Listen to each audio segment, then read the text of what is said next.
इतना बड़ा मुल्क इंडिया जिससे आपकी पड़ोसी भी है, अगर उनका प्राइम मिनिस्टर पाकिस्तान में आता है तो ये पाकिस्तान की इज़्ज़त अफजाई है। अगर कोई ज़ाती फंक्शन में भी, आज मोदी साहब हमारे प्राइम मिनिस्टर का टेलीफोन अटेंड नहीं करते। अगर हम बिज़नेस नहीं करते, इंडिया से कारोबार नहीं करते, तो हमारा नुकसान हो रहा है। हम वो चीज़ें, वो इंडिया की चीज़ें दुबई की मार्फत या ईरान की मार्फत हम ले रहे हैं स्मगल होके, वो महंगी ख़रीद रहे हैं। वही अद्वियात, वही सब्जियां आज ख़रीद रहे हैं। आपने अपना हर चीज़ बंद कर दी इंडिया, क्योंकि ज़्यादा इंडिया एक्सपोर्ट करता है, हमारी एक्सपोर्ट कम है।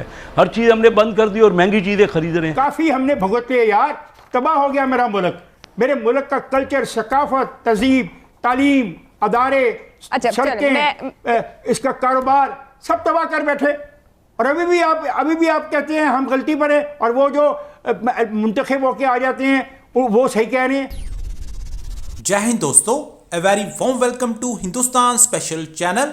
जैसा कि दोस्तों आपने क्लिप में देखा, पाकिस्तानी मीडिया भारतीय प्राइम मिनिस्टर श्री नरेंद्र मोदी की पाकिस्तानी फेरी को याद करता अभी तक थक नहीं रहा और उनका गुणगान करने में लगा हुआ है।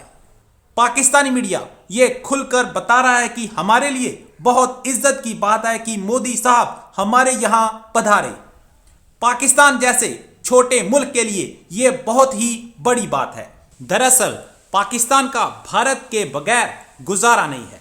भारत में बनी वस्तुएं पाकिस्तान को दुबई या ईरान या अफगानिस्तान के रास्ते खरीदनी पड़ती हैं, जो बहुत ही महंगी पड़ती हैं। लेकिन पाकिस्तान को चाहिए सिर्फ भारत में ही बनी वस्तुएं।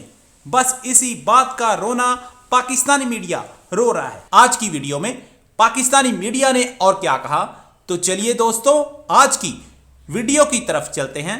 Thank you so much. Maryam Nawaz का कहना है कि कश्मीर का लीडर इमरान खान जैसा बुज़दिल नहीं हो सकता। इतना बड़ा मुल्क इंडिया जिससे आपकी पड़ोसी भी है, अगर उनका प्राइम मिनिस्टर पाकिस्तान में आता है तो ये पाकिस्तान की इज़्ज़त अफजाई है। अगर कोई ज़ाती फंक्शन में भी, आज मोदी साहब हमारे प्राइम मिनिस्टर का टेलीफोन अटेंड नहीं करते, तब आप नाराज़ हैं। और अगर वो prime minister all the way, अगर हम बिज़नेस नहीं करते, इंडिया से कारोबार नहीं करते, तो हमारा नुकसान हो रहा है। हम वो चीज़ें, वो इंडिया की चीज़ें दुबई की मार्फत या ईरान की मार्फत हम ले रहे हैं स्मगल होके, वो महंगी ख़रीद रहे हैं। वही अद्वियात, वही सब्जियां आज ख़रीद रहे हैं। आपने अपना हर चीज़ बंद कर दी इंडिया, क्योंकि ज़्यादा इंडिया एक्सपोर्ट करता है, हमारी एक्सपोर्ट कम है।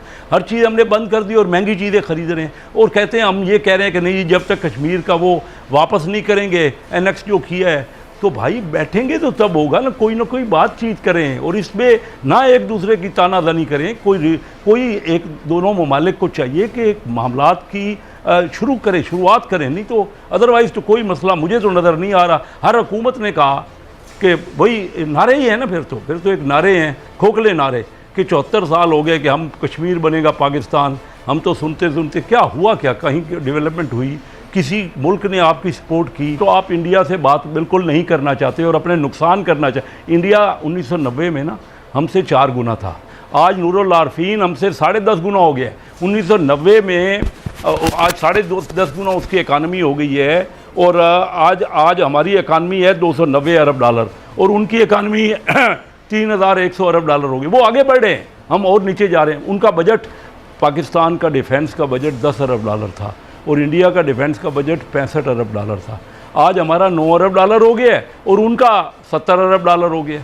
हम 6.5 गुना था इंडिया का बजट, डिफेंस बजट, आज वो 7.25 गुना हो गया। हम एक पेज पे भी हैं। ओ भाई, एक पेज पे ज़रूर हैं डिफेंस फोर्सेज आपके साथ, वो तो क्योंकि मुल्क का दफा चाहती हैं, लेकिन आपने उनको क्या दिया? उनकी तनख्वाहें फ़ौजियों की कम हो गई हैं, उनका डिफेंस, इंडिया आगे बढ़ रहा है। तो इस तरह क्या आप कश्मीर ले लोगे? तो मुझे कोई तरीका बता देना। आज 74 साल तो हो गए पाकिस्तान को बने हुए और हम कश्मीर का मसला हल करना चाहते हैं। मैं हैरान हूँ कि आप अगर यही करते रहेंगे, एक दूसरे का मजाक ही उड़ाते रहेंगे, यानी प्राइम मिनिस्टर लेवल तक अगर वो हमारे मुल्क में आ गए और हमारी उन्होंने इज़्ज़त अफजाई की, पर्सनल फंक्शन पे आए, उसके बावजूद आप कह रहे हैं चलो नहीं आए तो अब बता दीजिए, अब बात करके देख लीजिए। टेलीफोन तो उठाते नहीं है हमारे प्राइम मिनिस्टर साहब का। और ख़ुद प्राइम मिनिस्टर साहब ने कहा था कि अगर मोदी बन गए मैं उनके साथ हूँ इलेक्शन में। ये रिकॉर्ड की बात है कि अगर वो इलेक्शन जीत गए तो कश्मीर का मसला हल हो जाएगा। उसके बाद वो जाके अमेरिका में जाके सालसी की बात करते रहे। ना ही OIC इस्लामिक कंट्रीज़ देखिए, हम उसकी भी सपोर्ट नहीं ले सके थ्रू आउट ही। और ये इंडिया क्योंकि एक बड़ी इकानमी है तो उसकी इकानमी की वजह से अमेरिका बिल्कुल ऑल आउट है इस वक्त अमेरिका के साथ। गया भारत पाकिस्तान के लिए मजीद मसाइल पैदा कर सकता है। दाखिली सूरत हाल भी अजीब हैजान लिए हुए है। अफगानिस्तान के मामले को लेकर वजीर दाखिला के बयान कि अब अफगानिस्तान में सुलझे हुए तालिबान मौजूद हैं ने सवाल पैदा कर दिया है कि क्या अभी भी गुड और बैड वाली थ्योरी का वजूद बाकी है। सियासी क़यादत कश्मीर के इंतखाबी मार्के में उलझी हुई है और उलझाओ भी ऐसा कि कोई ये बताने के बजाय कि उसके पास कश्मीर के लिए क्या प्रोग्राम है, एक दूसरे पर कश्मीर फरोशी और गद्दारी के संगीन इल्जामात लगा रहे हैं। क्या सियासी क़यादत को मसाइल की सी का एहसास है? इफ्तिखार साहब, गुफ्तगू आपकी जानिब लाऊंगी। कौन बदला है और शेख रशीद साहब का बयान क्या कह रहा है? वो गुड एंड बैड वाली पॉलिसी खत्म हो गई है? मैं शेख रशीद के बयान के बारे में कुछ नहीं कहूँगा, उसके बारे में क्या ख्यालात के साथ वेरी सॉरी मैंने सर वजीर दाखिला मैं कहता हूँ वजीर दाखिला छोड़ो, वो पाकिस्तान के वजीर आज़म भी हो जाएं तो ये हकीकत वहीं पे रहेगी, ठीक है, तो मुझे नहीं फ़र्क पड़ता। मेरा मसला ये है कि मेरे साथ क्या हो रहा है।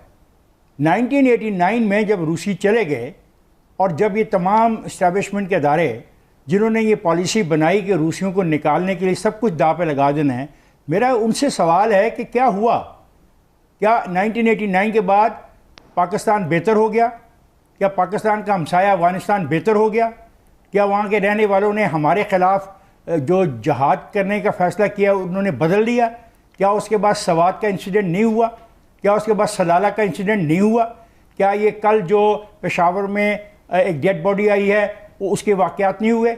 ये जो चंद दिन पहले दरा बाबू सर के ऊपर एक आदमी ने खड़े होकर एक बयान जारी किया, ये नहीं हुआ?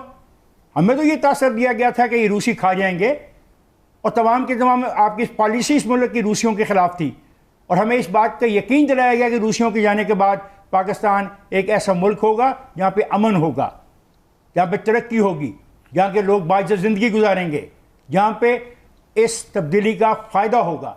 मेरा सवाल तो उन तमाम ताकतों से और क़ुव्वतों से है कि 1989 से लेकर अब तक क्या हुआ, कौन ज़िम्मेदार है इसका, और क्या हम फिर इस खेल में शरीक होना चाहते हैं?